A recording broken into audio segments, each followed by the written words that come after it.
کیا آپ نے کبھی سوچا ہے کہ اللہ پاک نے سور کے گوشت کو حرام کیوں قرار دیا؟ کیا یہ صرف ایک مذہبی حکم ہے یا اس کے پیچھے کوئی اور حقیقت ہے؟ کیا اس کا گوشت کھانا واقعی نابینا اور ہارٹ اٹیک کی وجہ بنتا ہے؟ بچپن میں ہم نے سب سے سنا ہوا تھا کہ سور کا گوشت کھانا حرام ہے، مگر جب ہم ان سے پوچھتے کہ آخر کیوں حرام ہے تو ہمارے پاس کوئی وضاحت نہ ہوتی، کیونکہ ان کے پاس کوئی تحقیق نہ تھی۔ ان کے پاس ایمان تھا کہ اللہ پاک نے ان کو منع کر دیا اس کے گوشت کھانے سے یا اس کے جسم سے بنی کوئی بھی چیز کو استعمال کرنے سے۔ خیر، آج ہم اس پر وضاحت سے بات کریں گے کہ آخر کیوں حرام ہے اور اس سے کیا کیا بیماریاں پھیلتی ہیں۔ قرآن پاک میں 4 جگہ اس کو کھانے سے منع کرنے کا ذکر آیا ہے۔ سورہ بقرہ کی آیت میں، سورہ مائدہ کی آیت میں، سورہ نحل کی آیت میں اور سورہ انعام کی آیت میں۔ سور دنیا کا سب سے گندا ترین جانور ہے، کیونکہ اس کی خوراک فضلہ ہے، گوبر ہے اور وہ گندگی میں پرورش پاتا ہے۔ غیر ترقی یافتہ ممالک اور اکثر دیہات کے لوگوں کے یہاں لیٹرین نہیں ہوتی تھی اور وہ کھلی جگہوں پر رفع حاجت کرتے تھے۔ اس گندگی کو ختم کرنے کے لیے لوگ سور کو پالتے تھے۔ بعض لوگ اس کو صاف ستھری جگہ میں پالنے کی کوشش کرتے تھے، مگر اس کی عادت ہے ہمیشہ گندگی چیزیں کھانا، اور خاص کر یہ اپنے ساتھیوں کا گوبر بھی کھاتا ہے، اور یہ دنیا کا سب سے بدترین جانور ہے اور سب سے گندا جانور ہے۔ یہ اتنا بے شرم ہے کہ اپنے ساتھی سوروں کو بھی اپنی سورنی کے ساتھ جنسی افعال کرنے کی دعوت دیتا تھا۔ آپ لوگوں نے اکثر مغربی لوگوں میں یہ رواج دیکھا ہوگا کہ جو لوگ سور کا گوشت کھاتے ہیں، جب بھی وہ کسی پارٹیز میں جاتے ہیں تو وہ اپنی بیوی کو، اپنے ساتھیوں کو دیتے ہیں استعمال کرنے کے لیے، جو انتہائی شرمناک حرکت ہے۔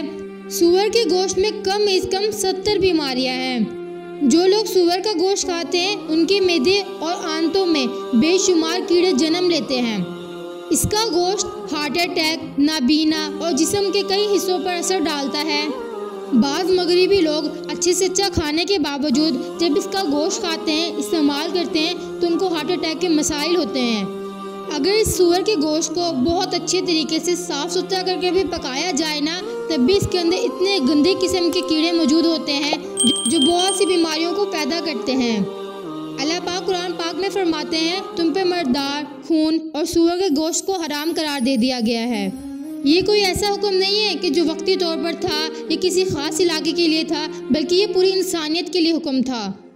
حضرت جابر رضی اللہ تعالیٰ عنہ سے روایت ہے کہ نبی اکرم صلی اللہ علیہ وسلم نے فرمایا کہ اللہ اور اس کے رسول نے سور کو حرام قرار دے دیا، جو اس کی تجارت کرے وہ ملعون ہے۔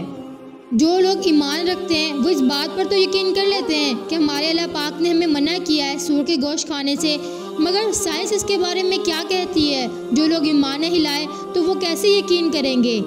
اس کے بارے میں سائنس نے بھی بہت تحقیق کی ہے۔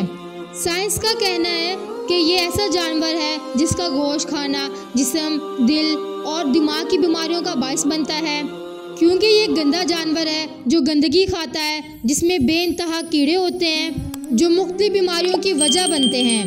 ہم نے اس ویڈیو میں جانا کہ سور کا گوشت حرام کیوں ہے، کہ ہمارے پاس صرف یہ دلیل نہیں ہے کہ اللہ پاک نے منع کیا، سائنس نے بھی اس کو پروف کیا ہے کہ یہ کیوں حرام ہے، کیونکہ یہ گندگی میں پلتا ہے، گندی چیزیں کھاتا ہے۔ یہ اتنا بے شرم ہے کہ اپنی سورنی کو دوسروں کے ساتھ جنسی فعال کرنے کی دعوت دیتا ہے اور اپنے ہی ساتھیوں کا گوبر کھاتا ہے۔